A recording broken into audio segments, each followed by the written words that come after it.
아니 중구, 이건 약속과 다르지 않소? 한국의 반의 반만이라도 따라오란 말이오. 요격률 제로, 가격만 믿고 도입했던 중국산 무기들이 고철덩어리로 변하는 순간 중동의 작전실은 지옥이었습니다.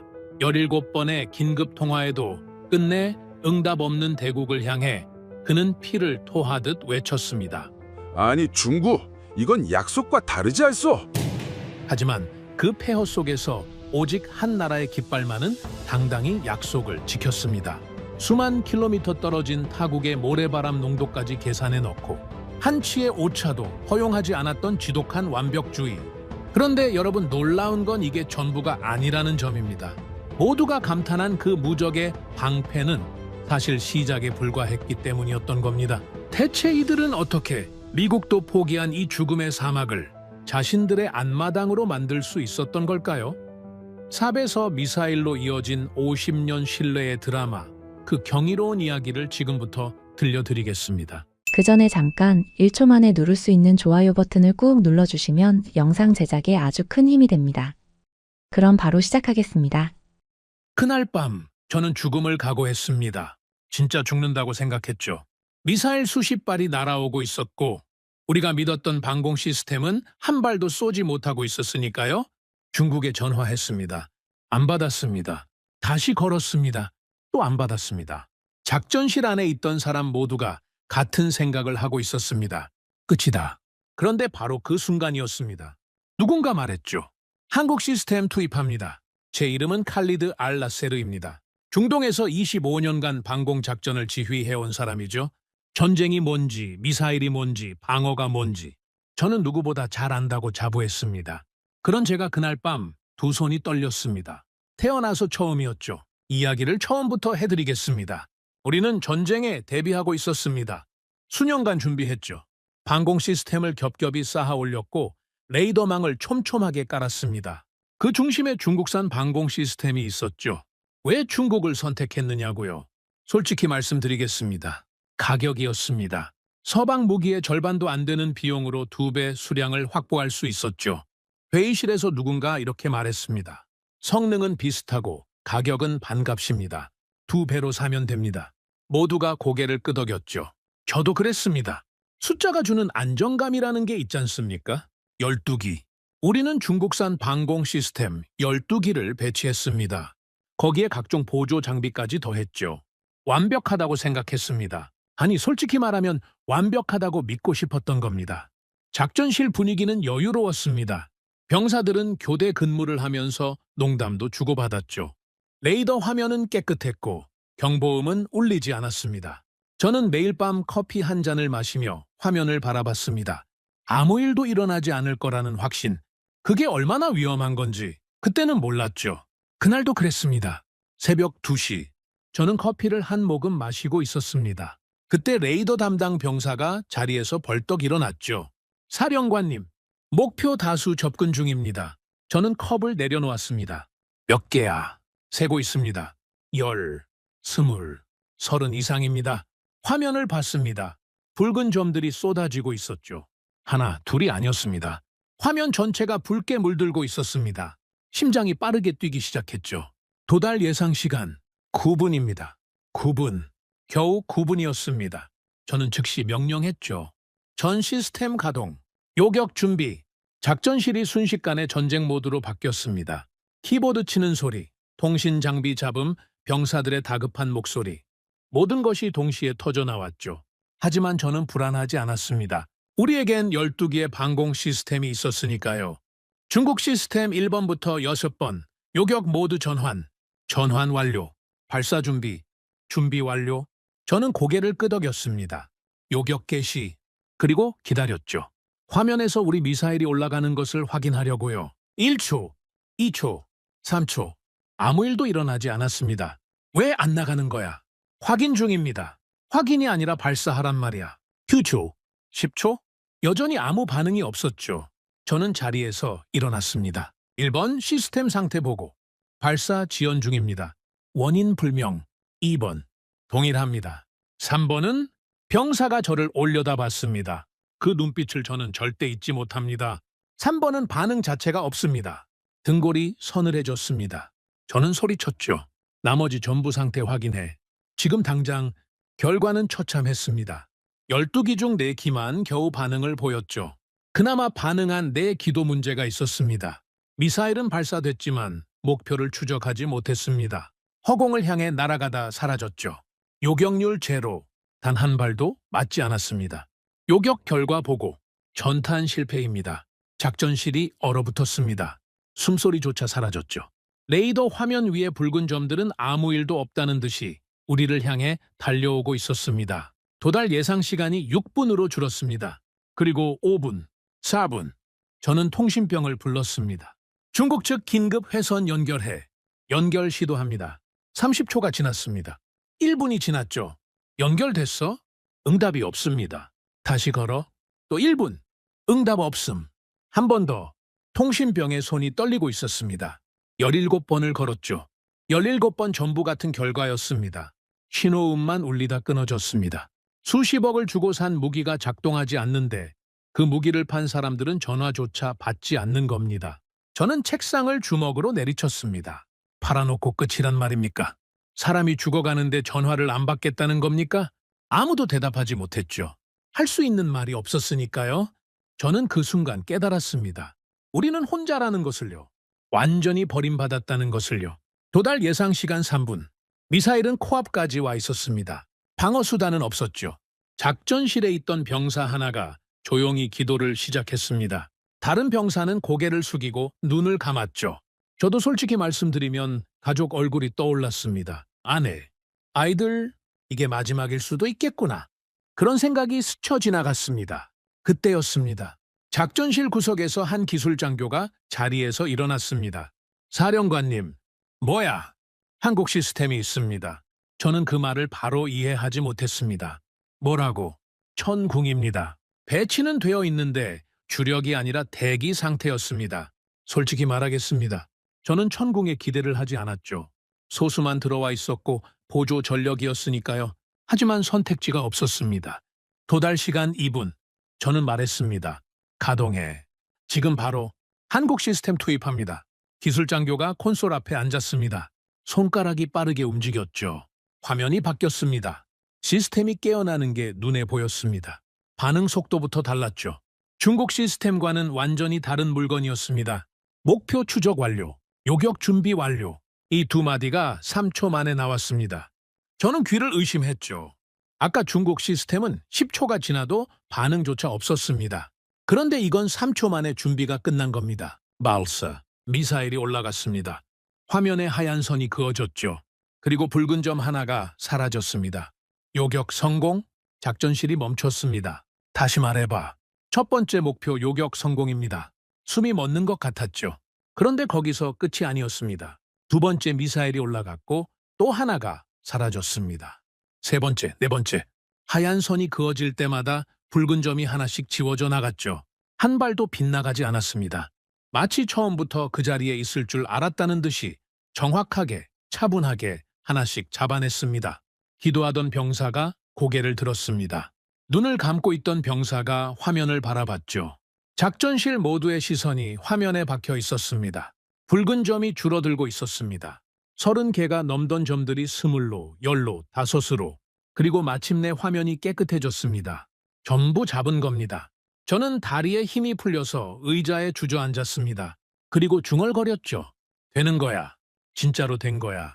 작전실에서 함성이 터졌습니다. 누군가 울었고 누군가 소리를 질렀죠. 저도 울었습니다. 25년간 군인으로 살면서 작전실에서 눈물을 흘린 건 그날이 처음이었습니다. 부끄럽지 않았죠. 살았으니까요. 우리 모두 살았으니까요. 한국이 우리를 살린 겁니다.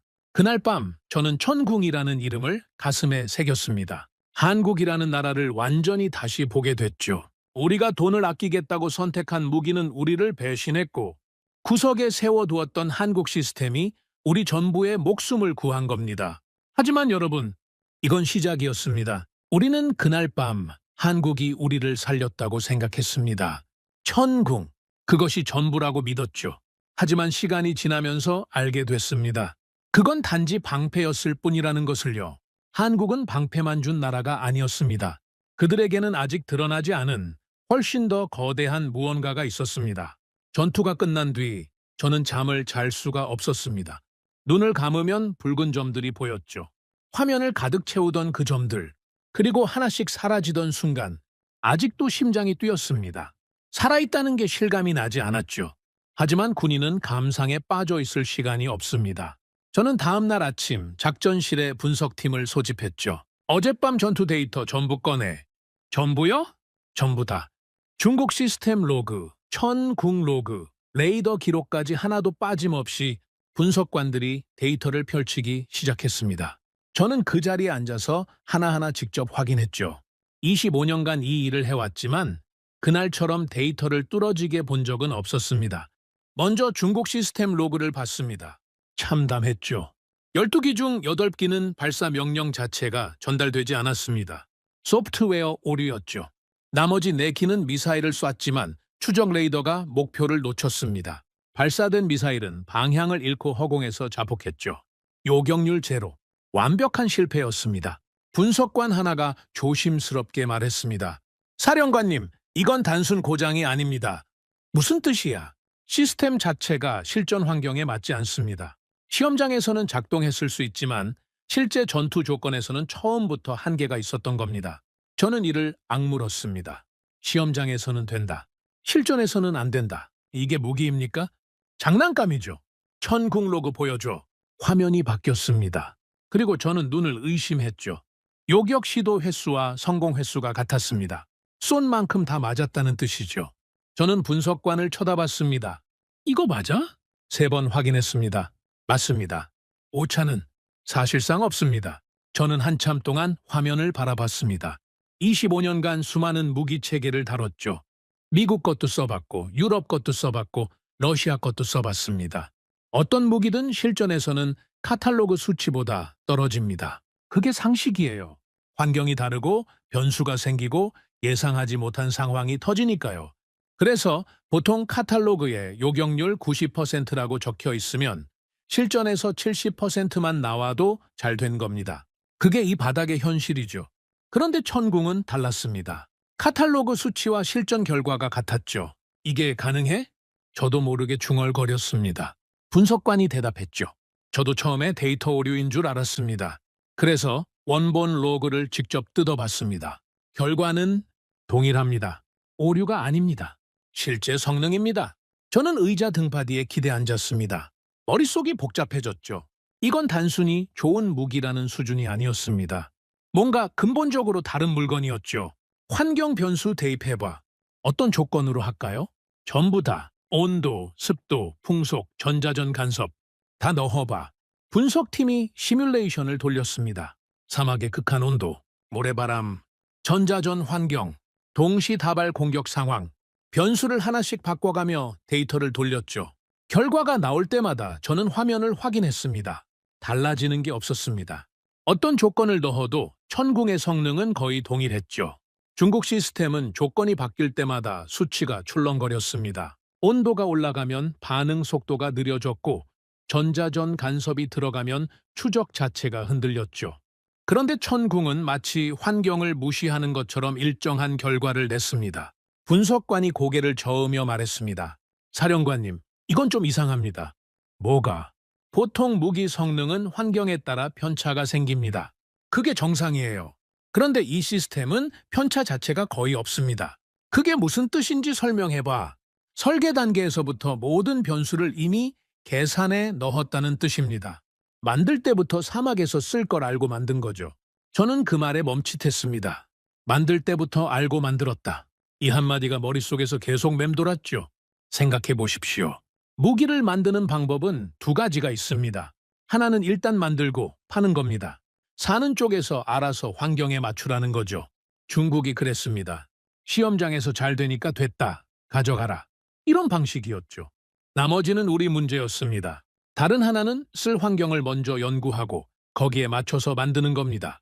사막의 온도, 모래바람의 농도, 이 지역에서 날아올 미사일의 종류와 속도, 그걸 전부 계산해 넣고 그 조건에서 반드시 작동하도록 설계하는 거죠. 한국이 그랬던 겁니다.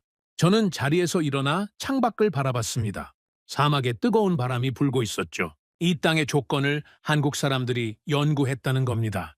수천 킬로미터 떨어진 나라에서 우리 사막의 모래바람까지 계산에 넣었다는 거죠. 그때 다른 분석관이 새로운 데이터를 들고 왔습니다. 사령관님, 납품 기록을 확인해 봤습니다. 납품? 갑자기 왜? 이상한 점이 있어서요? 말해봐. 천군기 우리한테 도착했을 때 상태가 좀 특이했습니다. 특이하다니. 보통 무기가 수출되면 현지 조립이 필요합니다. 부품 따로, 소프트웨어 따로, 조립 따로. 최소 몇 주는 걸리지요. 그런데 천궁은 도착하자마자 바로 가동이 가능한 상태였습니다. 저는 고개를 갸웃했죠. 원래 그런 거 아니야? 아닙니다. 절대 원래 그런 게 아닙니다. 중국 시스템은 도착하고 조립하는 데만 한 달 반이 걸렸습니다. 소프트웨어 설정만 이틀이었죠. 그런데 천궁은 도착한 날 시험 가동을 했고 이틀 뒤에 실전 배치가 끝났습니다. 그게 왜 그런 거지? 분석관이 서류를 펼쳤습니다. 한국 측 기술 문서를 보면 출하 전에 이미 우리 환경에 맞는 설정이 전부 입력되어 있었습니다. 위도, 경도, 평균 기온, 습도 범위까지요. 심지어 이 지역에서 예상되는 위협, 미사일 유형별 대응 알고리즘까지 선탑자에 되어 있었습니다. 저는 할 말을 잃었습니다. 그러니까 뭐야? 한국은 우리한테 보내기 전에 이미 우리 전쟁을 시뮬레이션 해봤다는 거야? 그렇게밖에 해석이 안 됩니다. 작전실이 조용해졌죠. 모두가 같은 생각을 하고 있었습니다. 이건 그냥 좋은 무기가 아니라는 것. 차원이 다른 접근이라는 것을요. 저는 그때부터 한국 방산에 대해 진지하게 파고들기 시작했습니다. 밤마다 자료를 읽었죠. 읽으면 읽을수록 놀라운 것들이 나왔습니다. 한국의 무기 시험 기준을 아십니까? 보통 나라들은 시험장에서 정해진 조건으로 몇 차례 시험하고 통과시킵니다. 그게 일반적이죠. 한국은 달랐습니다. 극한 조건을 일부러 만들어서 시험합니다. 영하 30도에서 되는지, 영상 50도에서 되는지, 모래폭풍 속에서 되는지, 전자전 방해 속에서 되는지, 안 되면 통과시키지 않죠. 됐다고 우기지도 않습니다. 안 되면 다시 만듭니다. 될 때까지요. 분석관이 이런 말을 했습니다. 사령관님, 한국 사람들은 재미있는 표현을 씁니다. 뭔데? 실전에서 안 되면 시험장에서 된 건 의미 없다. 이게 한국 방산의 기본 원칙이랍니다. 저는 쓴웃음이 나왔죠. 중국은 정반대였으니까요. 시험장에서 됐으니 실전에서도 되겠지. 그게 중국의 논리였습니다. 그리고 그 논리가 어젯밤 우리 목숨을 위험에 빠뜨린 거죠. 며칠 동안 데이터를 파고드니 하나의 결론이 보이기 시작했습니다. 다른 나라들은 무기를 팝니다. 카탈로그를 보여주고 가격을 흥정하고 계약서에 사인하면 끝이죠. 그 뒤에 무슨 일이 벌어지든 그건 산 쪽의 문제입니다. 중국이 그랬고 솔직히 말하면 서방 국가들도 크게 다르지 않았죠. 한국은 달랐습니다. 한국은 무기를 판 게 아니었죠. 어떻게 설명하면 좋을까요? 병원에 비유해 보겠습니다. 어떤 의사는 약을 처방하고 끝입니다. 환자가 나았든 안 나았든 관심이 없죠. 그런데 어떤 의사는 환자가 어떤 환경에서 사는지, 어떤 음식을 먹는지, 어떤 병력이 있는지 전부 파악하고 거기에 맞는 치료를 합니다. 약을 주고 나서도 계속 확인하죠. 한국이 바로 그런 의사였던 겁니다. 무기를 넘기고 끝이 아니라 그 무기가 우리 환경에서 반드시 작동하도록 끝까지 설계한 거죠. 저는 보고서를 정리하면서 부관에게 말했습니다. 알리, 내가 25년간 이 일을 해오면서 한 가지 확신이 있었어.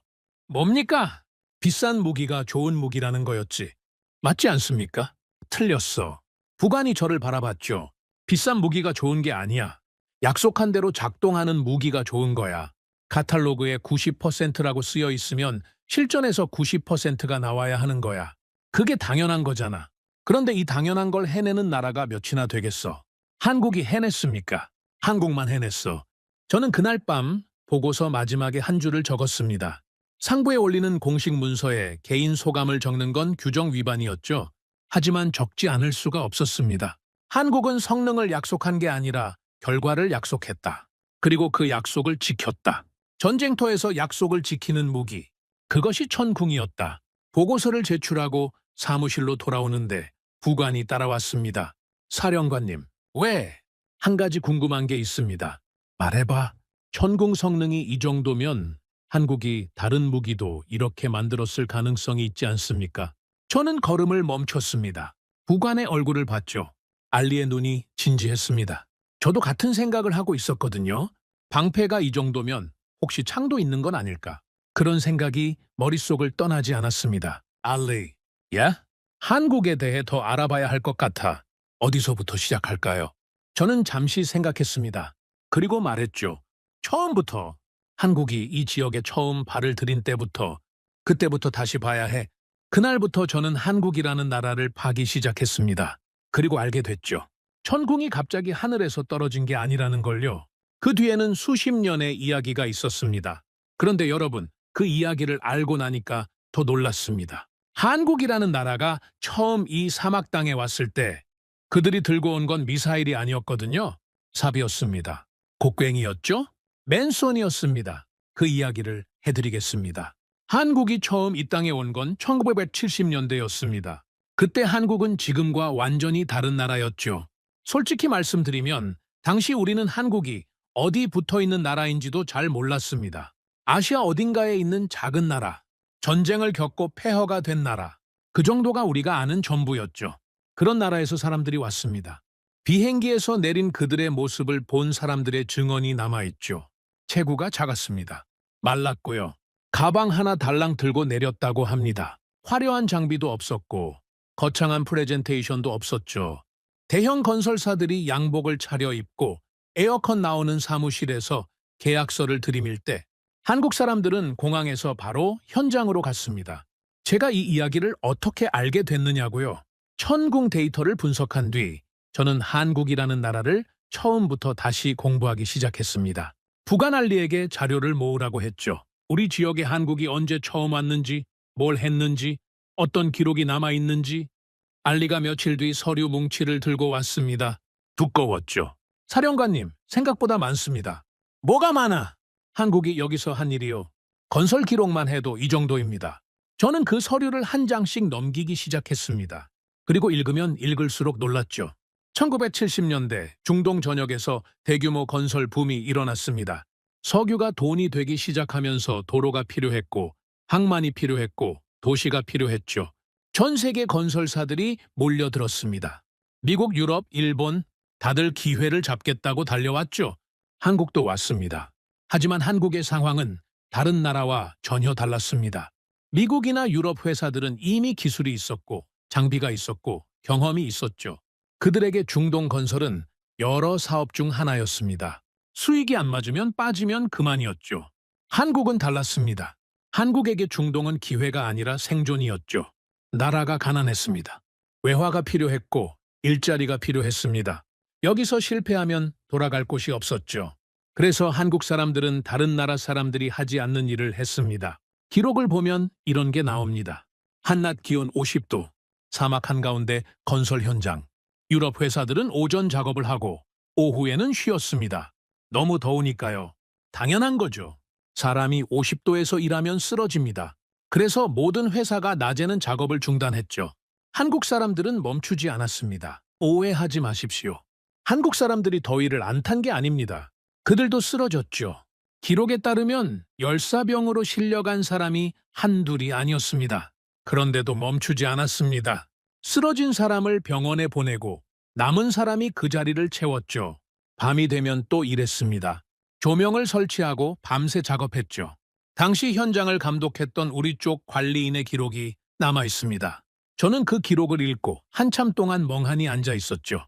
이렇게 적혀 있었습니다. 한국 사람들은 계약서에 적힌 공기보다 항상 빨리 끝낸다. 이유를 물어봤더니 이렇게 대답했다. 약속한 날짜에 늦으면 부끄럽다고. 빨리 끝내는 게 당연한 거라고. 저는 이 대목에서 멈췄습니다. 약속한 날짜에 늦으면 부끄럽다. 이 말이 머릿속에서 떠나지 않았죠. 천궁 데이터를 분석할 때도 같은 느낌을 받았거든요. 약속한 성능을 실전에서 그대로 보여준다. 카탈로그에 적힌 숫자를 전쟁터에서 증명한다. 같은 맥락이었습니다. 저는 알리에게 물었죠. 알리, 서방 회사들 납기 기록은 어때? 평균적으로 계약일보다 3개월에서 6개월 지연됐습니다. 사유는 날씨, 인력 부족, 자재 수급 문제. 사유는 다양합니다. 하지만 공통점이 있죠. 뭔데? 지연에 대한 책임을 지지 않았습니다. 추가 비용을 요구하거나 계약 조건을 수정하자고 했죠. 한국은 알리가 서류를 뒤적였습니다. 한국은 기록상 납기 지연이 거의 없습니다. 오히려 조기 완공 사례가 더 많죠. 조기 완공이라고. 네. 평균적으로 계약일보다 2주에서 한 달 빨리 끝냈습니다. 저는 웃음이 나왔습니다. 쓴 웃음이 아니라 진짜 웃음이었죠. 대단하다는 생각이 들었거든요. 자료를 더 파고들었습니다. 한국 건설 노동자들의 생활 기록이 나왔죠. 읽기가 편하지 않았습니다. 숙소는 컨테이너였습니다. 에어컨이 없었죠. 낮에는 안이 찜통이 됐고 밤에는 사막의 한기가 스며들었습니다. 식사는 한국에서 가져온 식재료로 직접 해결했죠. 고향 음식을 만들어 먹으며 향수를 달랬다고 합니다. 가족과는 한 달에 한 번 편지를 주고받는 게 전부였죠. 전화는 비싸서 엄두를 못 냈습니다. 그런데도 불평 기록이 거의 없었습니다. 저는 이게 이해가 안 됐죠.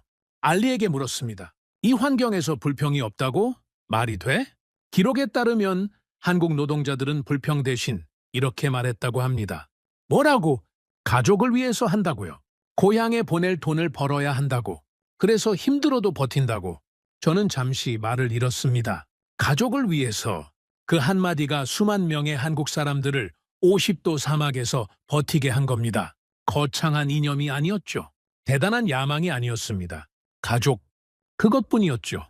그런데 여러분, 여기서 중요한 건 결과입니다.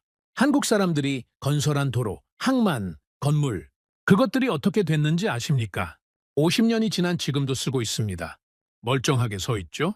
같은 시기에 다른 나라가 지은 건물들은 이미 여러 차례 보수를 거쳤습니다. 일부는 아예 철거하고 다시 지었죠. 한국이 지은 것들은 보수 없이 버티고 있는 게 많습니다. 왜 그런지 아십니까? 현장 감독 기록에 답이 있었습니다. 한국 기술자들은 규격보다 더 두껍게 철근을 넣었다고 합니다. 계약서에 명시된 것보다 더 많은 시멘트를 썼죠. 이유를 물으니까 이렇게 답했다고 합니다. 우리 이름이 붙는 건데 허술하게 지을 수 없다고. 나중에 무너지면 한국 사람 전체가 욕을 먹는다고. 저는 그 대목을 읽고 책상에서 일어나 창밖을 봤습니다. 저 멀리 보이는 도로. 저 도로를 한국 사람들이 깔았을 수도 있겠구나. 50년 전에 가족 사진 하나 품에 넣고 이 사막에 와서 50도 열기 속에서 깔았을 수도 있겠구나. 알리가 조용히 말했습니다. 사령관님, 하나 더 흥미로운 게 있습니다. 뭔데? 한국 건설사들이 철수할 때 기록입니다. 철수할 때? 네. 다른 나라 회사들은 공사가 끝나면 바로 떠났습니다. 장비도 가능한 한 빨리 빼갔죠. 그런데 한국 회사들은 떠나기 전에 현지 기술자들을 교육시켰습니다. 교육? 네. 유지보수 방법, 점검 절차, 긴급 수리 방법. 우리 기술자들이 스스로 관리할 수 있도록 가르치고 갔습니다. 매뉴얼도 우리 언어로 번역해서 남겼죠. 저는 고개를 끄덕였습니다. 그리고 천궁을 떠올렸죠. 천궁이 우리 환경에 맞게 설정이 되어 있었다는 것. 도착하자마자 바로 가동이 가능했다는 것. 50년 전의 건설 현장에서 한국이 보여준 방식과 똑같았습니다. 팔고 끝이 아니라 쓰는 사람을 생각하는 겁니다. 저는 자료를 계속 읽었습니다. 건설에서 시작된 한국의 중동 진출이 어떻게 변해왔는지를 추적했죠. 1980년대에는 건설이었습니다. 도로를 깔고 건물을 올리고 항만을 만들었죠. 1980년대에는 제조가 시작됐습니다. 자동차, 전자제품, 생활용품이 들어왔죠. 1990년대에는 플랜트 사업으로 확장됐습니다. 정유시설, 발전소, 담수시설, 규모가 완전히 달라졌죠. 그리고 2000년대 이후 방산이 시작됐습니다. 산업은 바뀌었지만 패턴은 동일했습니다. 저는 이걸 깨닫는 순간 소름이 돋았죠. 건설에서 보여준 것, 약속한 공기를 지킨다. 품질을 타협하지 않는다. 쓰는 사람 환경에 맞춘다. 떠난 뒤에도 책임진다. 방산에서 보여준 것, 약속한 성능을 실전에서 증명한다. 환경 변수까지 계산해서 만든다. 현지에 맞게 설정해서 보낸다. 납품하고 끝이 아니라 유지 보수까지 지원한다. 같은 겁니다. 50년 전이나 지금이나 한국이라는 나라가 일하는 방식은 변하지 않았죠. 저는 알리를 불렀습니다. 알리, 너 한국 사람 만나본 적 있어? 직접은 없습니다. 하지만 아버지가 말씀하신 적 있죠. 아버지가? 네. 아버지가 젊었을 때 건설 현장 감독이셨습니다. 한국 노동자들과 같이 일했다라고 하셨죠. 뭐라고 하시던. 알리가 잠시 생각하더니 말했습니다. 한국 사람들은 특이하다고 하셨습니다. 다른 나라 사람들은 돈을 벌러 왔는데 한국 사람들은 증명하러 온 것 같았다고요. 증명? 네.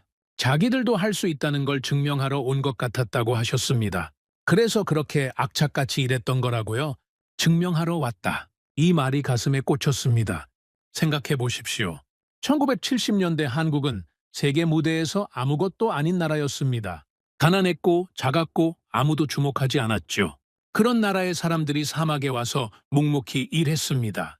증명하기 위해서요. 우리도 할 수 있다는 걸, 우리를 믿어도 된다는 걸. 그리고 50년이 지났습니다. 지금 한국은 세계가 인정하는 방산 강국이 됐죠. 하지만 저는 이제 압니다. 이건 하루아침에 된 게 아닙니다. 사막에서 삽을 들고 시작한 사람들, 50도 열기 속에서 가족 사진 하나 품고 버틴 사람들, 약속한 날짜를 지키려고 밤새 일한 사람들, 규격보다 더 두꺼운 철근을 넣은 사람들, 떠나면서도 매뉴얼을 번역해놓고 간 사람들, 그 사람들이 쌓은 신뢰가 50년 동안 이어진 겁니다. 건설에서 제조로, 제조에서 플랜트로, 플랜트에서 방산으로. 산업은 바뀌었지만 그 안에 흐르는 한국의 본질은 단 한 번도 바뀌지 않았죠. 약속을 지킨다. 품질을 타협하지 않는다. 끝까지 책임진다. 전군기 그날 밤 우리를 살린 건 우연이 아니었습니다. 50년 동안 사막 위에 쌓아올린 신뢰의 결과였죠. 저는 보고서를 덮고 자리에서 일어났습니다. 창밖으로 해가 지고 있었죠. 사막 위로 붉은 노을이 번지고 있었습니다. 저는 알리에게 말했습니다. 알리, 우리가 중국 무기를 선택할 때 가격만 봤지. 그랬습니다. 한국을 선택할 때도 그랬어. 보조 전력이니까 싸게 들여오자. 그렇게 생각했지. 맞습니다. 틀렸어. 처음부터 다 틀렸어. 알리가 조용히 저를 바라봤습니다. 무기를 고를 때 봐야 할 건 가격이 아니야. 성능도 아니야. 그 무기를 만든 나라가 어떤 나라인지를 봐야 하는 거야. 약속을 지키는 나라인지, 끝까지 책임지는 나라인지, 전쟁이 터져도 전화를 받는 나라인지. 저는 잠시 멈췄다가 말을 이었습니다. 한국은 50년 동안 이 사막에서 한 번도 약속을 어긴 적이 없어. 건설할 때도, 제조할 때도, 지금 무기를 줄 때도 한 번도. 알리가 고개를 끄덕였죠. 그런데 알리, 나한테 아직 찜찜한 게 하나 있어. 뭡니까? 천궁이 대단한 건 이제 알겠어. 한국이 대단한 나라라는 것도 인정해. 하지만 천궁은 방패야. 날아오는 걸 막는 거지. 그런데 생각해봐. 적이 미사일을 100발 쏘면 우리는 100발 다 막아야 해. 1000발 쏘면 1000발을 막아야 하고. 이게 끝이 있겠어? 알리의 표정이 변했습니다. 막는 것만으로는 전쟁을 끝낼 수 없다는 말씀입니까? 그래. 막는 건 시간을 버는 거야. 전쟁을 끝내려면 다른 게 필요해. 어떤 건데요? 저는 창밖을 바라봤습니다. 어둠이 내려앉고 있었죠. 쏘지 못하게 만드는 거야. 아예 쏠 엄두를 못 내게 만드는 거지. 그런 게 가능합니까?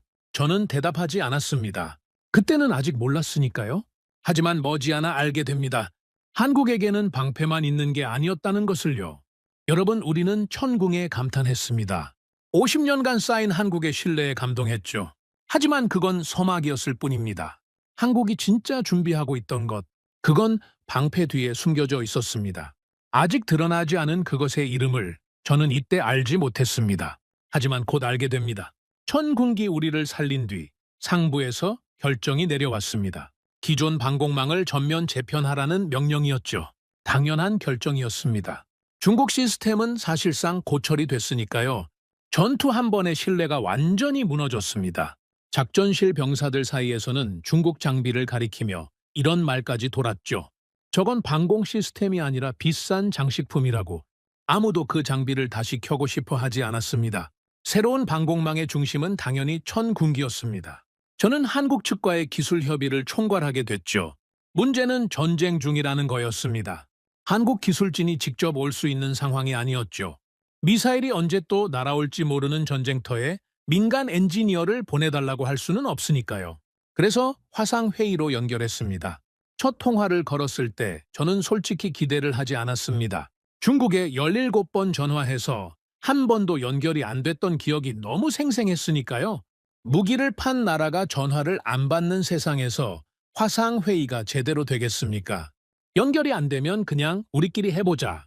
그렇게 생각하고 있었습니다. 신호음이 3번 울리기도 전에 연결됐습니다. 화면에 한국 기술진이 나타났죠. 한 명이 아니었습니다. 수석 엔지니어부터 소프트웨어 담당, 레이더 전문가, 시스템 통합 담당까지 풀팀이 대기하고 있었던 겁니다. 수석 엔지니어 김이라는 사람이 먼저 말했습니다.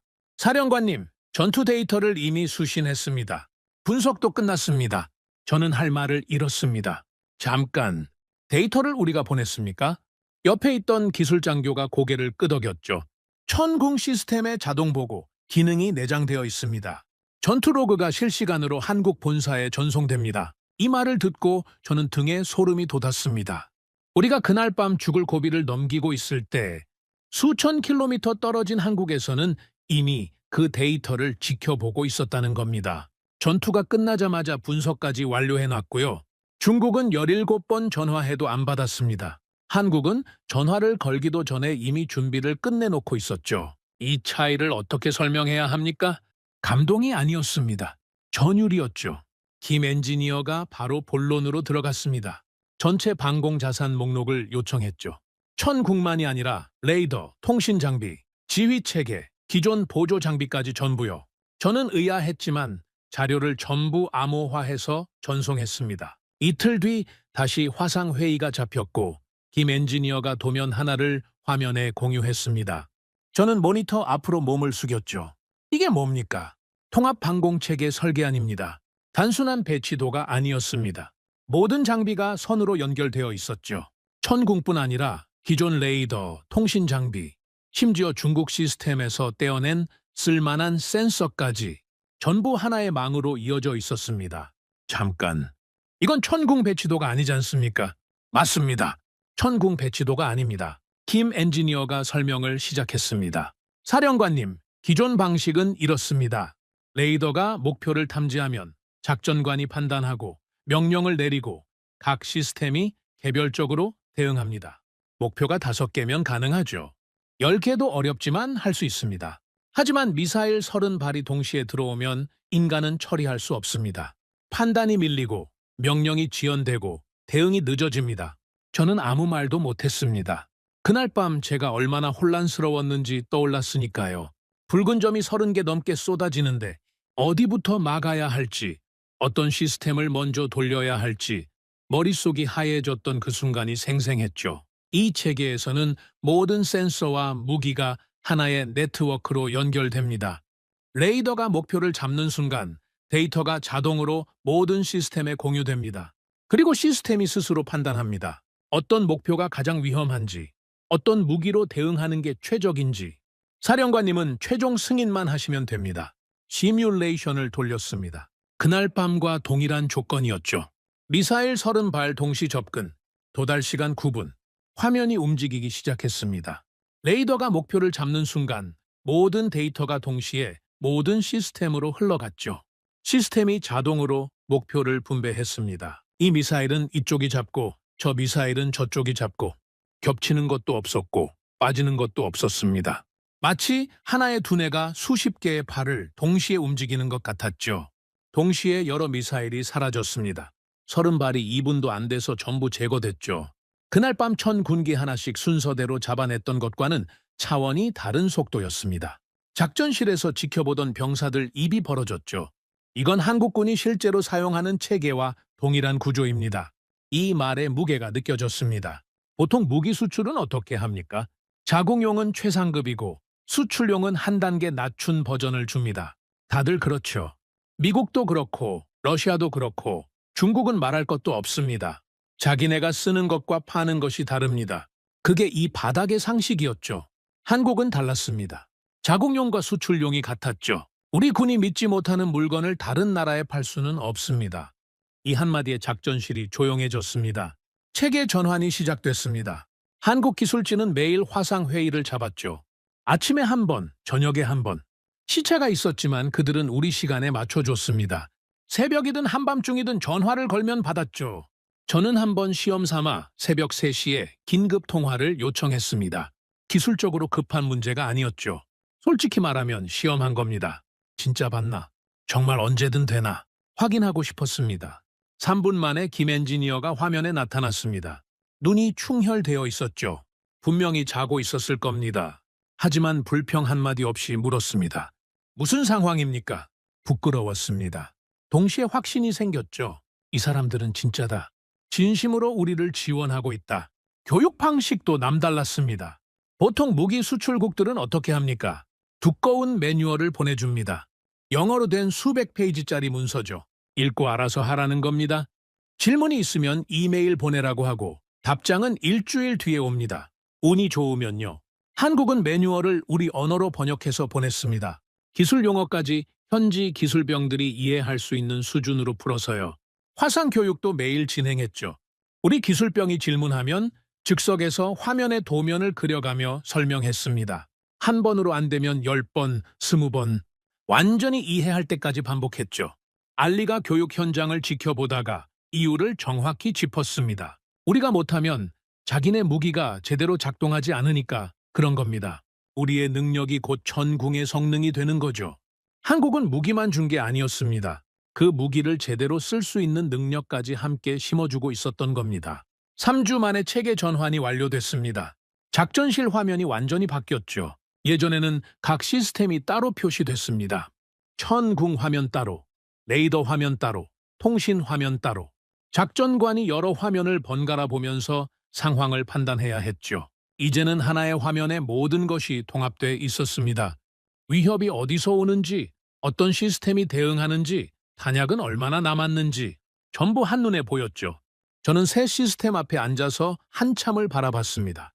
25년간 방공작전을 해왔는데 이런 건 처음이었습니다.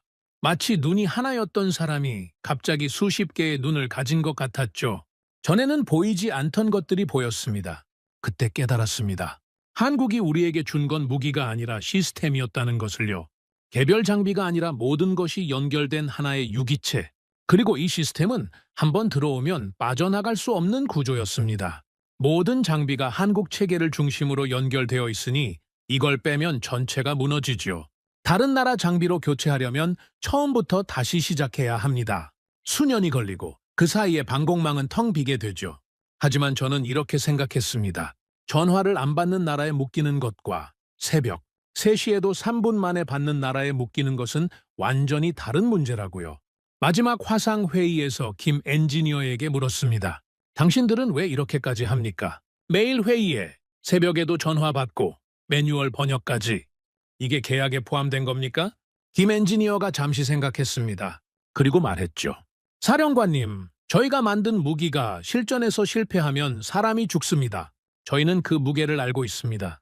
계약서에 뭐가 적혀 있든 사람 목숨보다 중요한 조항은 없습니다. 저는 고개를 숙였습니다. 할 말이 없었죠. 방패는 완성됐습니다. 완벽하게 작동하고 있었죠. 하지만 저는 계속 같은 생각을 하고 있었습니다. 막는 것만으로는 전쟁을 끝낼 수 없다.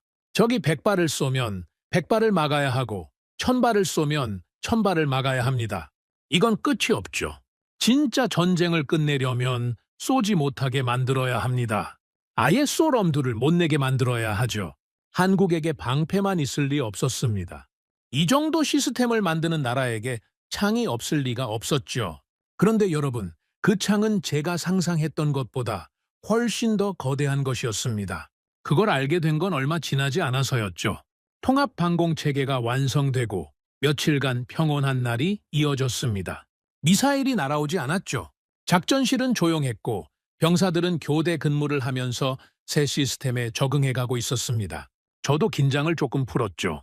커피를 마시며 화면을 바라보는 일상이 돌아온 것 같았습니다. 하지만 마음 한구석이 편하지 않았습니다. 뭔가 빠져있다는 느낌이 계속 들었죠. 그래서 저는 시간이 날 때마다 시스템 구조를 들여다봤습니다. 김 엔지니어가 설계한 통합체계의 세부 사항을 하나하나 확인했죠. 그러다가 이상한 것을 발견했습니다. 알리, 이것 좀 봐. 뭡니까? 시스템 유지보수 일정표야. 소프트웨어 업데이트가 분기마다 예정되어 있어. 그게 왜요? 업데이트를 누가 하지?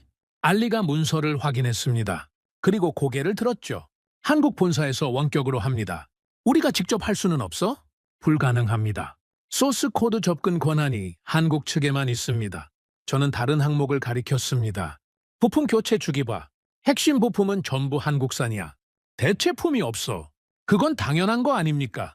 한국 시스템이니까요. 당연한 게 아니야, 알리. 저는 의자를 뒤로 밀고 알리를 바라봤습니다. 우리가 지금 어떤 상황인지 정확하게 파악해야 해. 소프트웨어 업데이트는 한국이 해. 핵심 부품도 한국에서 와.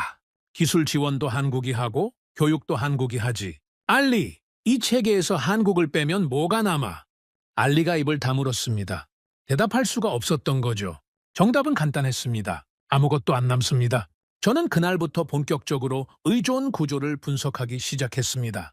문서를 뒤지고 계약 조건을 다시 읽고 기술 사양서를 한 줄 한 줄 확인했죠. 결과를 정리할수록 머리가 복잡해졌습니다. 반공체계의 두뇌에 해당하는 전투관리 소프트웨어, 한국산이었습니다. 모든 센서 데이터를 수집하고 위협을 분석하고 대응을 결정하는 핵심 중의 핵심이죠. 이 소프트웨어의 업데이트 권한은 한국에만 있었습니다. 우리 기술진은 운용은 할 수 있었지만 내부 구조를 수정하거나 새로운 위협에 맞춰 알고리즘을 바꾸는 건 불가능했죠. 레이더 시스템의 주파수 설정도 마찬가지였습니다. 적의 전자전 공격에 대응하려면 주파수를 바꿔야 하는데 그 권한이 우리에게 없었죠. 한국 본사에 요청하면 원격으로 조정해 줬습니다. 빠르긴 했습니다. 하지만 우리가 직접 할 수 없다는 사실은 변하지 않았죠. 요격 미사일 자체도 같은 구조였습니다. 천궁에 사용되는 미사일은 한국에서만 생산됐죠. 다른 나라 미사일과 호환이 안 됐습니다. 재고가 떨어지면 한국에서 다시 사와야 했습니다. 전쟁 중에 재고가 바닥나면 어떻게 됩니까? 한국이 보내줄 때까지 기다려야 하는 겁니다. 저는 보고서를 작성하면서 하나의 그림이 그려지는 걸 느꼈습니다. 소프트웨어, 하드웨어, 부품, 교육, 유지 보수. 모든 선이 한 곳으로 모이고 있었죠. 한국이었습니다. 알리에게 물었습니다. 만약에, 정말 만약에 한국과 관계가 나빠지면 어떻게 돼? 그런 일은 없을 겁니다. 있을 수 없다는 말은 이 세상에 없어. 만약을 대비하는 게 군인이야. 대답해봐. 알리가 잠시 생각하더니 조심스럽게 말했습니다. 소프트웨어 업데이트가 중단됩니다. 시간이 지나면 시스템 성능이 저하되겠죠. 부품 공급이 끊기면 고장난 장비를 고칠 수 없고요. 최악의 경우 전체 방공망이 무력화될 수 있습니다. 얼마나 버틸 수 있어? 업데이트 없이 길어야 1년입니다. 부품은 재고에 따라 다르지만 6개월에서 1년 사이에 문제가 터지기 시작하겠죠. 다른 나라 시스템으로 교체하면 전체를 뜯어내고 처음부터 다시 구축해야 합니다. 최소 3년. 그 사이에 방공망은 사실상 공백입니다.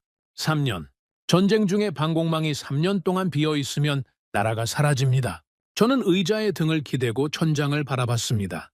이건 무기를 산 게 아니었죠. 국가 방어의 운명을 한국이라는 나라에 맡긴 거였습니다. 천궁을 켜는 순간 이미 정해져 있었던 길이었죠. 그걸 이제야 정확히 깨달았다는 게 한심하기도 했고 씁쓸하기도 했습니다. 하지만 가만히 생각해 봤습니다. 이 상황이 한국 때문에 생긴 겁니까? 아닙니다. 중국 때문에 생긴 거죠. 중국이 제대로 된 물건을 팔았으면, 전화를 받았으면 우리는 이 선택을 할 필요가 없었습니다. 전쟁 한가운데서 방공망이 무너졌을 때 살려준 건 한국이었죠. 죽어가는 사람한테 손 내밀어준 사람이 한국인데 그 손을 잡았다고 불평할 수 있습니까? 선택의 여지가 없었습니다. 그리고 한 가지 더 생각했습니다. 의존이라는 건 상대에 따라 완전히 다른 의미를 가지죠. 약속을 어기는 상대에게 의존하면 그건 속박입니다. 중국에 의존했을 때 우리가 당한 것처럼요. 하지만 약속을 지키는 상대에게 의존하면 그건 동맹이죠. 한국은 지금까지 단 한 번도 약속을 어긴 적이 없었습니다. 50년 전 사막에서 삽을 들고 건설할 때도, 천궁으로 미사일을 막아줄 때도, 새벽 3시에 충혈된 눈으로 화상회의에 나올 때도 한 번도요. 저는 보고서 마지막에 이렇게 적었습니다. 우리는 이미 선택했다. 그 선택은 그날 밤 천궁을 켠 순간에 끝났다. 논의해야 할 것은 한국에 의존할 것이냐가 아니다. 이미 의존하고 있다. 논의해야 할 것은 이 관계를 어떻게 더 강화할 것이냐다. 보고서를 상부에 올렸습니다. 며칠 뒤 답신이 왔죠. 단 한 줄이었습니다. 동의한다. 한국 측의 추가 도입을 타진하라. 방향이 정해진 거죠. 저는 한국 측에 연락을 넣으려고 화상회의 일정을 잡기 시작했습니다. 김 엔지니어와 통화할 내용을 정리하고 추가 도입할 장비 목록을 작성했죠. 내일 아침에 연결하면 되겠다. 그렇게 생각하고 있었습니다. 그런데 내일까지 기다릴 수가 없었죠. 새벽 4시 경보가 울렸습니다. 사령관님, 목표 다수 접근 중입니다. 저는 벌떡 일어났습니다. 심장이 철렁했죠. 또 시작된 겁니다. 몇 개야? 세고 있습니다. 전보다 훨씬 많습니다. 화면을 봤습니다. 붉은 점들이 밀려오고 있었죠. 첫 번째 공격 때보다 확실히 많았습니다. 그리고 뭔가 달랐습니다. 속도가 빨랐죠. 궤도도 바뀌어 있었습니다. 불규칙하게 흔들리면서 들어오고 있었죠. 의도적으로 요격을 피하려는 패턴이었습니다. 저게 학습한 겁니다. 첫 공격에서 천궁한테 당하고 나서 대응 방법을 연구해 온 거죠. 도달 예상 시간 7분입니다. 첫 공격 때보다 2분이나 짧았습니다. 통합 시스템 자동 대응 모드 전환 완료. 새로 구축한 통합 체계가 가동됐습니다. 시스템이 목표를 자동으로 분배하기 시작했죠. 첫 번째 미사일이 요격됐습니다. 두 번째도, 세 번째도. 시스템은 정확하게 작동하고 있었습니다. 김 엔지니어가 설계한 대로 자동으로 위협도를 판단하고 최적의 대응을 찾아내고 있었죠. 하지만 화면을 보면서 불안감이 밀려왔습니다. 점의 수가 너무 많았죠. 요격하는 속도보다 밀려오는 속도가 빨랐습니다. 하나를 잡으면 두 개가 새로 나타났습니다. 처리 속도가 밀리고 있습니다. 동시 대응 한계치에 근접 중입니다. 천궁은 완벽하게 작동하고 있었습니다. 한 발도 빗나가지 않았죠. 하지만 물리적 한계라는 게 있습니다. 동시에 처리할 수 있는 목표 수에는 상한선이 있었죠. 적은 그 상한선을 정확히 노리고 물량으로 밀어붙이고 있었습니다. 한 번 당하고 두 번 당할 바보는 없다는 거였죠. 일부 목표가 방어망을 통과하고 있습니다. 그 말에 작전실 전체가 얼어붙었습니다. 알리의 얼굴이 하얘졌죠.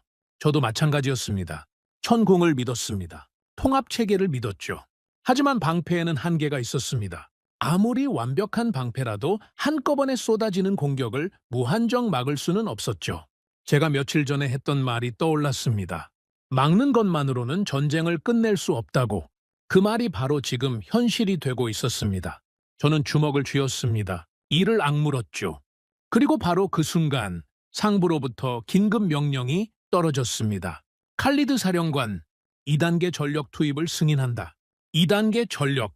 저는 그 단어를 듣고 심장이 멈추는 것 같았습니다. 존재는 기밀 보고를 통해 알고 있었지만 실전에서 꺼낼 줄은 몰랐죠. 작전실 안에서 이 단어의 의미를 아는 사람은 저를 포함해 3명뿐이었습니다. 2단계 전력 투입 준비. 작전실의 공기가 바뀌었습니다. 병사들이 긴장한 표정으로 서로를 바라봤죠. 아무도 이것이 정확히 뭔지 몰랐습니다. 하지만 사령관인 제 목소리가 떨리고 있었으니 분위기만으로도 느낄 수 있었을 겁니다. 지금까지와는 완전히 다른 무언가가 시작되려 하고 있다는 것을요. 여러분, 우리는 그때까지 한국의 방패만 보고 있었습니다. 천궁이라는 이름 뒤에 가려져 있던 또 다른 존재, 한국이 만든 진짜 무기. 그것을 저는 그날 밤 처음으로 마주하게 됩니다. 2단계 전력. 저는 그 명령을 받고 손이 떨렸습니다. 작전실 안에서 이게 뭔지 아는 사람은 3명뿐이었죠. 저 부사령관, 그리고 기밀 문서를 관리하는 보안장교. 나머지 병사들은 눈만 크게 뜬 채 저를 바라보고 있었습니다. 사령관님, 2단계 전력이 뭡니까? 알리가 물었죠. 당연한 질문이었습니다. 하지만 지금은 설명할 시간이 없었습니다. 나중에 알게 돼. 지금은 내가 시키는 대로만 해. 저는 보안장교를 불렀습니다. 금고에서 기밀작전 지침서 꺼내와 코드명 하늘의 창. 보안장교가 달려갔죠. 1분 뒤 봉인된 서류를 들고 돌아왔습니다. 저는 봉인을 뜯었습니다. 손가락이 떨려서 한 번에 안 뜯어졌죠. 두 번째 시도에 열렸습니다. 서류를 펼쳤습니다. 그 안에 적혀있던 이름. 저는 그걸 읽고 잠시 멈춰야 했습니다. 현무. 한국이 만든 지대지 탄도미사일이었습니다. 천궁과 함께 도입됐지만 기밀 등급이 완전히 달랐죠. 천궁은 방어무기라서 공개적으로 배치됐습니다. 하지만 현무는 달랐습니다. 공격무기였죠. 존재 자체가 기밀이었습니다.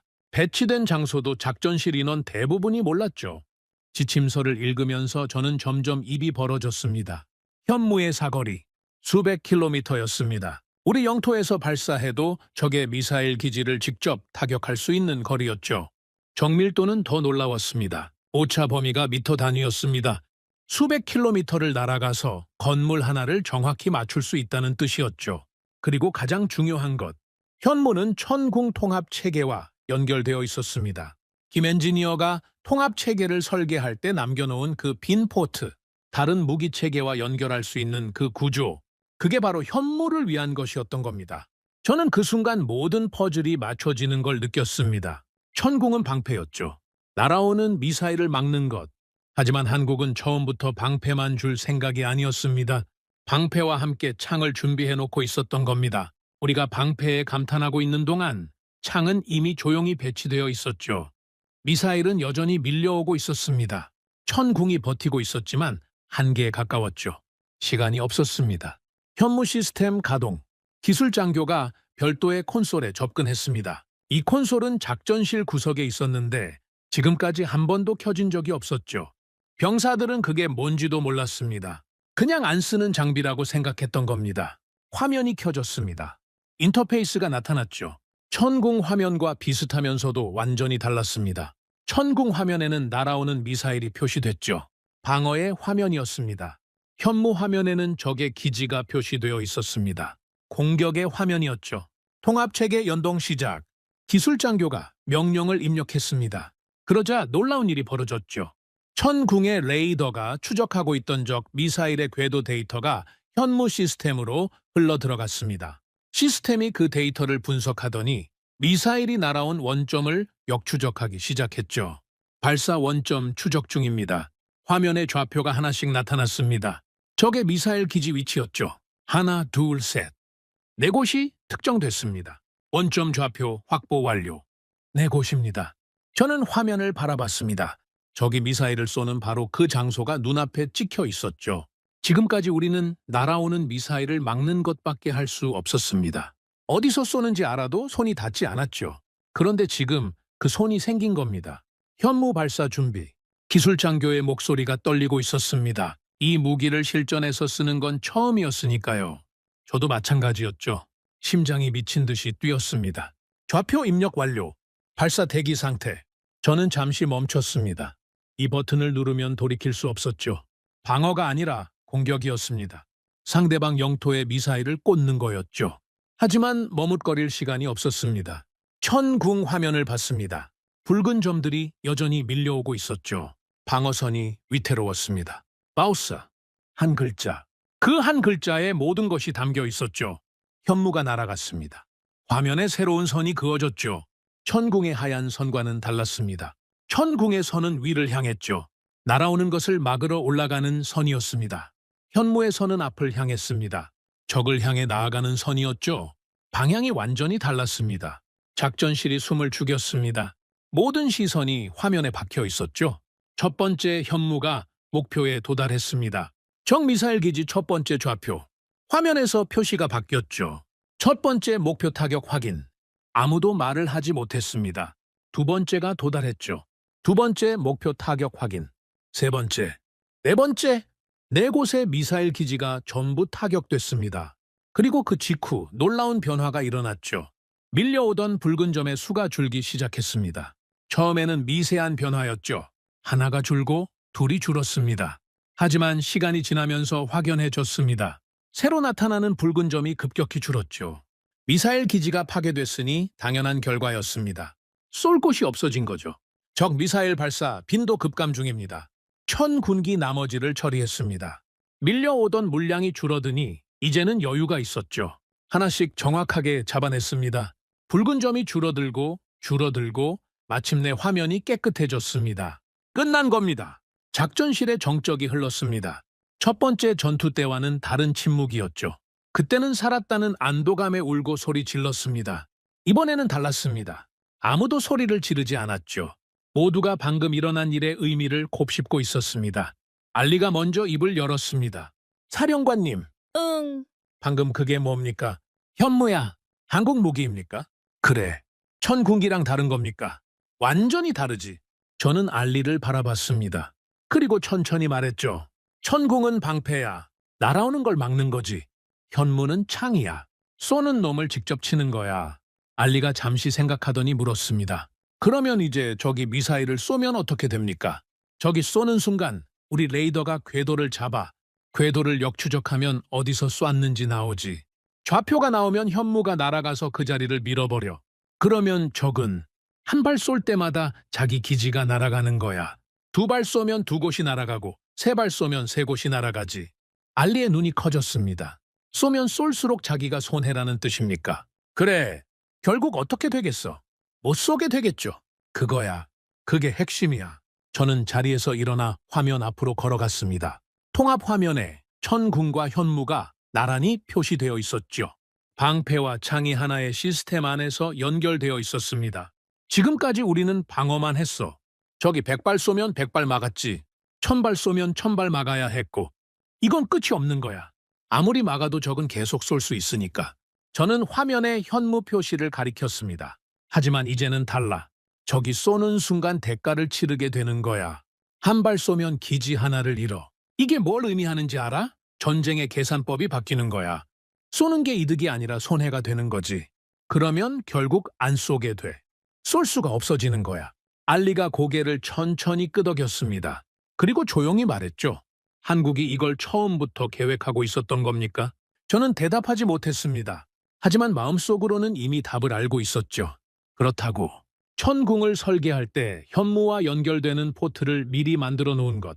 통합체계가 두 시스템을 하나로 묶을 수 있게 구조화한 것. 방패를 주면서 동시에 창을 준비해 놓은 것. 이건 우연이 아니었습니다. 한국은 처음부터 전쟁을 끝내는 방법까지 설계해 놓고 있었던 겁니다. 저는 김 엔지니어가 했던 말을 떠올렸습니다. 천궁의 다른 무기 체계와 연결할 수 있는 포트가 있다고 했을 때 저는 물었죠. 그게 뭐냐고. 김 엔지니어는 대답을 피했습니다. 지금 단계에서는 방공에 집중하시라고만 했죠. 그때 숨기고 있던 게 바로 이거였습니다. 현무였죠. 왜 바로 말하지 않았을까? 저는 그 이유도 이해할 수 있었습니다. 공격 무기의 존재는 함부로 드러낼 수 없으니까요. 적이 알면 선제 타격의 이유가 되죠. 그래서 방패를 먼저 세우고 방패가 완성된 다음에 방패 뒤에서 조용히 창을 꺼내는 겁니다. 완벽한 순서였습니다. 소름이 돋을 정도로요. 저는 빈 작전실에서 한참을 서 있었습니다. 병사들은 교대를 하러 떠났고 알리만 남아 있었죠. 아울리, 내가 25년간 이 일을 해왔잖아? 그렇습니다. 수많은 나라의 무기를 봤어. 미국, 러시아, 프랑스, 영국, 중국 전부 다뤄봤지. 그렇죠. 근데 말이야. 방패와 창을 하나의 시스템으로 묶어서 막으면서 동시에 치면서 동시에 막는 구조를 만든 나라는 한국이 처음이야. 알리가 조용히 듣고 있었습니다. 다른 나라들은 무기를 팔아. 미사일 따로, 방공 따로, 레이더 따로. 필요한 거 골라서 사라는 식이지. 한국은 달라. 전쟁 자체를 설계해. 어떻게 막고, 어떻게 치고, 어떻게 끝낼 것인지. 그 전체 그림을 그리고 거기에 맞는 무기를 만드는 거야. 저는 창밖을 바라봤습니다. 동이 트고 있었죠. 사막 위로 붉은 빛이 번지고 있었습니다. 한국은 무기를 파는 나라가 아니야. 전쟁을 끝내는 시스템을 파는 나라야. 그날 아침, 저는 상부에 전투 보고서를 올렸습니다. 현무의 실전 투입 결과와 함께 한 줄을 덧붙였죠. 천궁은 우리를 살렸다. 현무는 전쟁을 끝내고 있다. 하지만 여러분, 이 이야기는 아직 끝나지 않았습니다. 세계는 이 전투를 분석하기 시작했죠. 그리고 모든 나라가 같은 질문을 던졌습니다. 한국이 대체 어떤 나라길래 이런 걸 만들 수 있었던 것인가? 그 답을 들으면 여러분도 저처럼 놀라실 겁니다. 현무가 미사일 기지 4곳을 타격한 뒤 적의 공격 빈도가 급격히 줄었습니다. 며칠간 산발적인 공격이 있었지만 천궁이 전부 처리했죠. 그리고 일주일 뒤 공격이 완전히 멈췄습니다. 적도 계산을 한 겁니다. 쏘면 쏠수록 자기 기지가 날아가니까요.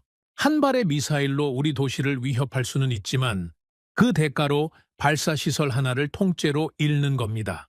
이런 교환비로는 어떤 전쟁도 이길 수 없죠. 결국 쏘는 것 자체를 포기한 거였습니다. 작전실의 평화가 찾아왔습니다. 경보음이 울리지 않는 밤이 이어졌죠. 병사들이 웃기 시작했습니다. 농담도 다시 오갔죠. 저도 오랜만에 커피를 천천히 마실 수 있었습니다. 컵을 내려놓을 필요 없이요. 하지만 전투가 끝났다고 끝이 아니었습니다. 오히려 그때부터 진짜 폭풍이 시작됐죠. 세계가 이 전쟁을 주목하기 시작한 겁니다. 가장 먼저 움직인 건 각국 군사 전문가들이었습니다. 미국, 유럽, 아시아.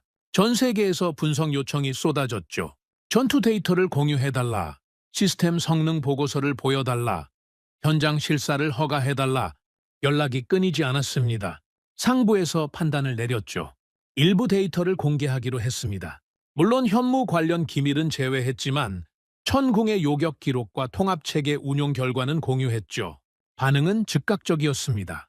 미국의 한 군사 분석관이 보고서를 읽고 이런 말을 했다고 합니다. 알리가 외신 보도를 정리해서 저한테 가져왔죠. 사령관님, 미국 측 반응입니다. 뭐래? 카탈로그 수치와 실전 결과가 일치하는 방공 시스템은 전례가 없다고 합니다. 전례가 없다? 네. 어떤 무기든 실전에서는 성능이 떨어지는 게 정상이라고요. 그런데 천궁은 시험장 결과와 전쟁터 결과가 같았다고, 이건 설계 철학 자체가 다르다는 뜻이라고 평가했습니다. 유럽 쪽 반응도 비슷했습니다. 프랑스 군사 전문지에서는 한국 방공체계의 환경 적응력을 집중 분석했죠. 사막의 극한 온도, 모래바람, 전자전 환경에서도 성능 편차가 거의 없었다는 점을 특히 주목했습니다. 하지만 세계가 더 충격을 받은 건 다른 부분이었습니다. 중국 시스템의 실패였죠. 이 전쟁 전까지 중국 무기는 나름 시장에서 경쟁력이 있었습니다. 가격이 쌌으니까요. 성능은 서방 무기에 비해 떨어졌지만 반값이면 충분히 매력적이었죠. 많은 나라들이 우리처럼 가격을 보고 중국 무기를 선택했습니다. 그런데 이 전쟁에서 중국 시스템의 민낯이 드러난 겁니다. 12기 중 8기가 발사조차 못했고 나머지 4기도 전탄 실패, 요격률 제로, 그리고 긴급 상황에서 제조사와 연락 두절, 이 사실이 세계에 알려지면서 중국 방산 시장에 지진이 일어났죠. 알리가 매일 국제 뉴스를 정리해왔습니다. 사령관님, 아프리카 쪽에서 중국 방공 시스템 계약을 취소했답니다. 어디? 세 나라입니다. 계약 체결 직전이었는데 전부 보류로 돌렸다고요. 이유가 뭐래? 실전 검증이 안 된 시스템을 도입할 수 없다고요. 우리 전투 결과를 보고 판단을 바꾼 겁니다. 다음 날에는 또 다른 소식이 왔죠. 동남아시아 쪽에서도 움직임이 있습니다. 기존의 중국 시스템을 쓰던 나라 2곳이 교체를 검토하기 시작했답니다. 어디로 바꾸려고? 한국입니다. 저는 쓴웃음이 나왔습니다. 우리가 겪은 일을 다른 나라들이 간접적으로 본 거죠. 우리가 피로 배운 교훈을 그들은 뉴스로 배운 겁니다. 우리보다 운이 좋은 거죠. 직접 당하기 전에 알았으니까요. 중동 내부 반응은 더 격렬했습니다. 우리 주변국들이 앞다투어 한국에 접촉하기 시작했죠. 제가 직접 관여한 건 아니지만 외교 채널을 통해 소식이 들어왔습니다. 한 인접국에서는 국방장관이 직접 한국을 방문했다고 하더군요. 방공 시스템뿐만 아니라 전체 국방 체계를 한국식으로 재편하고 싶다고 제안했다고 합니다. 또 다른 나라에서는 한국과 공동훈련을 요청했죠. 단순히 무기를 사겠다는 게 아니라 한국의 운용 방식 자체를 배우고 싶다는 거였습니다. 저는 이 소식들을 들으면서 묘한 기분이 들었습니다. 우리가 전쟁터에서 피 흘리며 검증한 결과가 한국 방산의 가장 강력한 광고가 된 거죠. 아이러니한 일이었습니다. 하지만 동시에 당연한 일이기도 했죠. 전쟁만큼 확실한 시험장은 없으니까요. 시험장에서 10번 쏴서 10번 맞추는 것보다 전쟁에서 한 번 쏴서 한 번 맞추는 게 더 강력한 증거입니다. 어느 날 알리가 흥미로운 분석 자료를 가져왔습니다. 사령관님, 전쟁 전후로 중동 지역 방산 계약 현황을 비교해봤습니다. 결과가 어때? 전쟁 전에는 중국 시스템 점유율이 약 35%였습니다. 가격 경쟁력 때문이었죠. 전쟁 후 6개월 만에 15%로 떨어졌습니다. 반토막이 난 거네. 그 빠진 20% 중 대부분이 한국으로 갔습니다. 한국 점유율이 전쟁 전 8%에서 전쟁 후 25%로 뛰었죠. 3배가 됐어? 네. 그리고 지금도 올라가고 있습니다. 3배. 전쟁 한 번으로 시장 점유율이 3배가 된 겁니다. 어떤 마케팅도 어떤 로비도 이런 결과를 만들어내지 못하죠. 실전 성능이 증명된 거니까요. 하지만 저는 숫자보다 더 중요한 걸 발견했습니다. 왜 이 나라들이 한국을 선택했는지 그 이유를 들여다봤죠. 성능 때문이었을까요? 물론 성능은 중요합니다. 천궁의 요격률, 현무의 정밀도 대단한 숫자들이죠. 하지만 성능만 따지면 미국 무기가 더 뛰어난 부분도 있습니다. 유럽 무기 중에도 검증된 체계가 많죠. 가격 때문이었을까요? 한국 무기가 서방보다 저렴한 건 맞습니다. 하지만 중국보다는 비싸죠. 가격만 보면 중국이 여전히 경쟁력이 있습니다. 그러면 왜 한국이었을까요? 저는 각국 국방부 관계자들의 발언을 모아봤습니다. 공식 발표, 언론 인터뷰, 비공식 채널을 통한 의견들 전부 수집했죠. 읽으면서 하나의 단어가 계속 반복되는 걸 발견했습니다. 신뢰. 어떤 나라는 이렇게 말했습니다. 성능이 뛰어난 무기는 많다. 하지만 약속한 성능을 실전에서 그대로 보여주는 나라는 한국뿐이다. 또 다른 나라는 이렇게 말했죠. 전쟁이 터져도 전화를 받는 나라. 그게 우리가 한국을 선택한 이유다.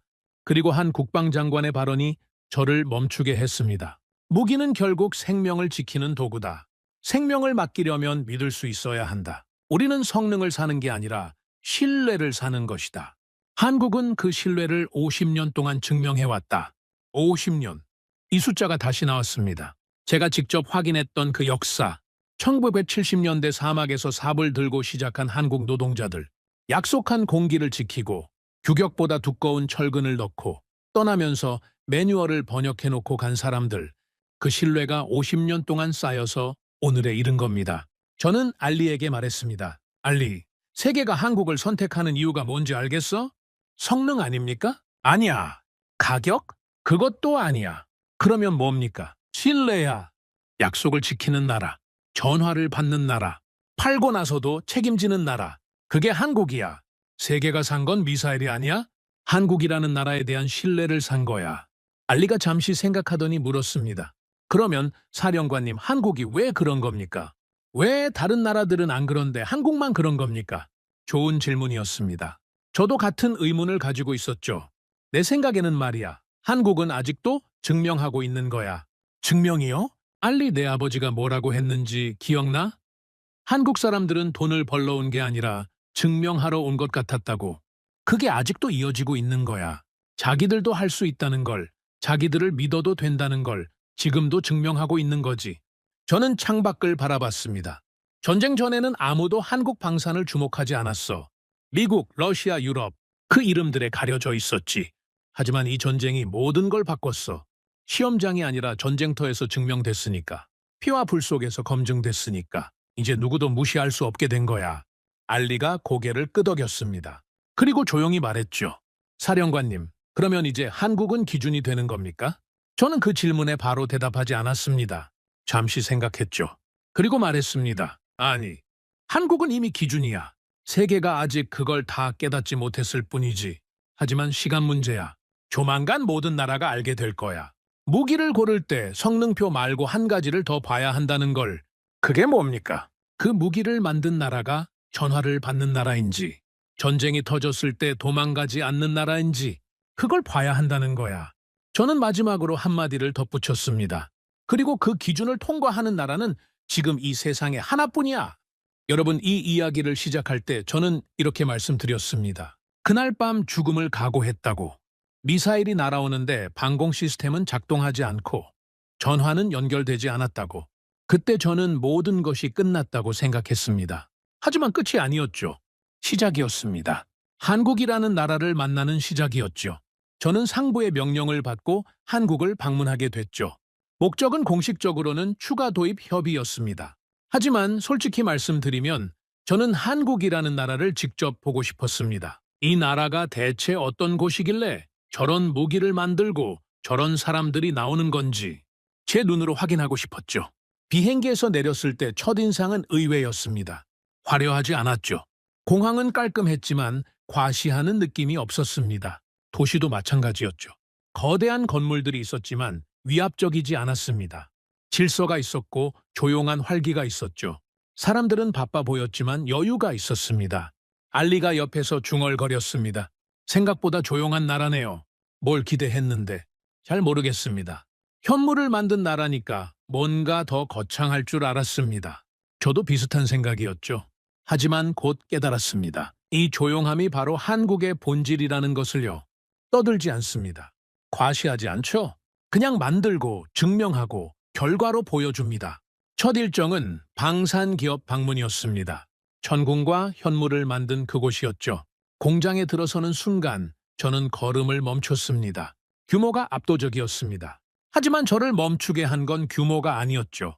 분위기였습니다. 공장 안은 조용했습니다. 고함 소리도 없었고 혼란도 없었죠. 모든 것이 정돈되어 있었습니다. 작업자들은 각자의 위치에서 묵묵히 일하고 있었죠. 한 사람 한 사람의 손놀림이 정확했습니다. 서두르지 않았지만 느리지도 않았죠. 안내를 맡은 한국 측 관계자가 생산 라인을 설명해 줬습니다. 이 라인에서 천궁 유도탄의 탐색기가 조립됩니다. 한 기당 조립 시간은 정해져 있고 매 단계마다 품질 검사가 이루어집니다. 매 단계마다요? 네. 최종 검사만 하는 게 아니라 중간 과정 하나하나를 전부 검사합니다. 한 단계라도 기준에 미달하면 다음으로 넘어가지 않습니다. 저는 한 작업자 앞에 멈췄습니다. 젊은 사람이었죠. 20대 후반쯤 되어 보였습니다. 현미경처럼 생긴 장비 앞에서 아주 작은 부품을 조립하고 있었죠. 손이 전혀 떨리지 않았습니다. 숨을 참고 있는 것처럼 집중하고 있었죠. 저 사람은 뭘 하고 있습니까? 유도 장치의 핵심 회로를 조립하고 있습니다. 오차 허용 범위가 매우 좁습니다. 얼마나 좁습니까? 머리카락 두께의 몇 분의 1 수준입니다. 저는 그 작업자를 한참 바라봤습니다. 이 사람이 지금 조립하고 있는 그 부품이 미사일에 들어가고 그 미사일이 전쟁터에서 날아가서 누군가의 목숨을 살리는 겁니다. 이 사람은 그걸 알고 있을까요? 자기 손끝에서 나온 부품이 수천 킬로미터 떨어진 사막에서 사람을 살린다는 걸요. 안내 관계자에게 물었습니다. 저 작업자들은 자기가 만든 무기가 실전에서 쓰인다는 걸 압니까? 물론입니다. 저희는 정기적으로 실전 사용 결과를 공유합니다. 작업자들이 자기 손으로 만든 제품이 실제로 어떤 성과를 냈는지 알게 합니다. 왜요? 책임감 때문입니다. 내가 만든 것이 실전에서 쓰인다는 걸 알면 대충 만들 수가 없습니다. 모든 부품 하나하나에 사람 목숨이 달려 있다는 걸 아니까요. 저는 고개를 끄덕였습니다. 그리고 50년 전 사막에서 규격보다 두꺼운 철근을 넣던 한국 노동자들을 떠올렸죠. 우리 이름이 붙는 건데 허술하게 지을 수 없다고 했던 사람들. 나중에 무너지면 한국 사람 전체가 욕을 먹는다고 했던 사람들. 50년이 지났지만 같은 정신이 이 공장 안에 살아 있었습니다. 다음 일정은 연구소 방문이었습니다. 천궁과 현무의 소프트웨어를 개발한 곳이었죠. 여기서 저는 김 엔지니어를 다시 만났습니다. 전쟁 중에 화상 회의로만 봤던 그 사람을 직접 마주한 거죠. 김 엔지니어는 화면에서 보던 것보다 더 마른 사람이었습니다. 키가 크지 않았고 목소리도 낮았죠. 하지만 악수를 하는 순간 손에서 힘이 느껴졌습니다. 사령관님, 직접 뵙게 되어 영광입니다. 영광은 제가 해야 할 말입니다. 당신이 만든 시스템이 우리나라를 살렸으니까요. 김 엔지니어가 연구소를 안내해 줬습니다. 시뮬레이션 센터에 들어갔을 때 저는 놀라움을 감출 수 없었죠. 거대한 화면에 우리 사막의 지형이 그대로 재현되어 있었습니다. 모래바람의 패턴, 기온 변화, 습도 곡선까지 수천 킬로미터 떨어진 우리 땅을 이곳에서 그대로 시뮬레이션하고 있었던 겁니다. 이걸 언제부터 돌리고 있었습니까? 천궁을 납품하기 2년 전부터입니다. 2년 전이요? 네. 실전 환경을 완벽히 재현하지 못하면 실전에서 성능을 보장할 수 없습니다. 그래서 현지 기후 데이터를 수집하고 환경을 모델링하고 그 안에서 수천 번의 시뮬레이션을 돌렸습니다. 수천 번. 우리가 천궁을 받기도 전에 이 사람들은 우리 사막에서 수천 번의 가상 전투를 치른 겁니다. 그래서 도착하자마자 바로 가동이 가능했던 거고 실전에서 카탈로그 수치와 동일한 성능이 나왔던 거죠. 김 엔지니어, 하나만 물어보겠습니다. 말씀하십시오. 전쟁 중에 제가 새벽 3시에 전화한 적 있습니다. 기억합니까? 김 엔지니어가 살짝 웃었습니다. 기억합니다. 그때 3분 만에 받으셨죠. 솔직히 말해 주십시오. 잠을 자고 있었습니까? 네, 자고 있었습니다. 그런데 왜 3분 만에 받은 겁니까?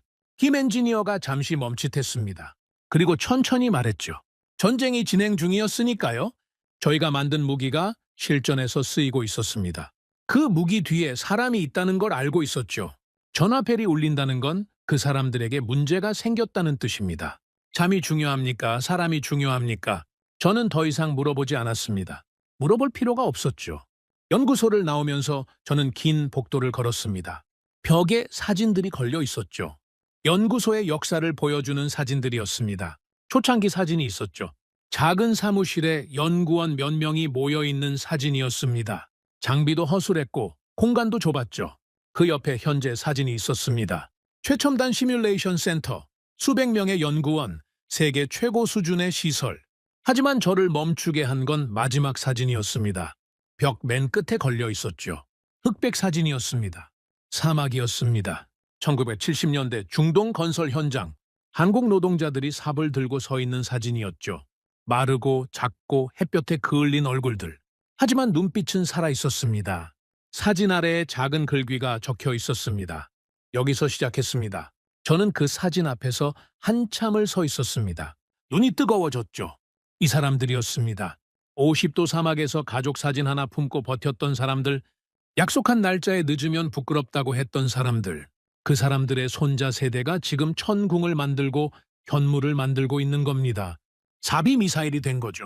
하지만 그 안에 담긴 정신은 하나도 변하지 않았습니다. 약속을 지킨다. 대충 하지 않는다. 끝까지 책임진다. 저는 한국 방문 마지막 날 밤 호텔 방에서 창밖을 바라봤습니다. 서울의 야경이 빛나고 있었죠. 이 나라는 70년 전의 폐허였습니다. 전쟁으로 모든 것이 무너졌죠. 아무것도 없었습니다. 그런데 지금 세계가 이 나라의 무기를 사겠다고 줄을 서고 있습니다. 어떻게 이게 가능합니까? 저는 이제 답을 알고 있습니다. 강한 나라여서가 아닙니다. 부자 나라여서도 아니죠. 한국이 특별한 이유는 단 하나입니다. 약속을 지키는 나라이기 때문입니다. 70년 전 폐허에서 일어났을 때도, 50년 전 사막에서 삽을 들었을 때도, 지금 전쟁터에 무기를 보낼 때도 한국은 한 번도 약속을 어긴 적이 없습니다. 제 이름은 칼리드 알 나세르입니다. 25년간 방공작전을 지휘해온 군인이지요. 저는 평생 무기의 성능을 믿어왔습니다. 스펙을 보고, 가격을 보고, 숫자를 보고 판단했죠. 하지만 그날 밤 미사일이 쏟아지고 전화가 연결되지 않고 모든 것이 무너지던 그 순간 저는 처음으로 깨달았습니다.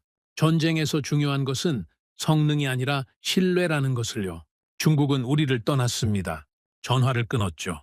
우리가 죽든 살든 관심이 없었습니다. 한국은 끝까지 남았습니다. 새벽 3시에도 전화를 받았고 전쟁이 끝날 때까지 한순간도 자리를 비우지 않았죠. 그리고 그 차이가 우리의 운명을 바꿨습니다. 여러분, 세계는 강한 나라가 이기는 곳이 아닙니다. 부자가 이기는 곳도 아니죠. 믿을 수 있는 나라가 이기는 곳입니다. 천궁은 우리를 살렸습니다. 현무는 전쟁을 끝냈죠. 하지만 이 모든 것을 가능하게 한 건 한국이라는 나라의 신뢰였습니다. 그리고 그 신뢰는 사막에서 시작됐습니다. 삽 한 자루에서 시작됐죠. 50년 전 이름 없는 노동자들의 땀방울에서 시작됐습니다. 저는 그날 밤 서울의 야경을 바라보며 중얼거렸습니다. 대한민국, 이 나라를 기억해야 한다. 세계가 아직 다 모르고 있지만 조만간 모두가 알게 될 것이다. 이 작은 나라가 전쟁의 역사를 바꾸고 있다는 것을, 아니, 이미 바꿨다는 것을. 지금까지 감동테라스, 저는 소희였습니다. 오늘도 우리 구독자님들의 가정에 따뜻한 행복이 가득하시길 진심으로 바라겠습니다. 긴 영상 끝까지 시청해주셔서 정말 감사합니다. 내일 더 좋은 이야기로 찾아뵙겠습니다. 감사합니다.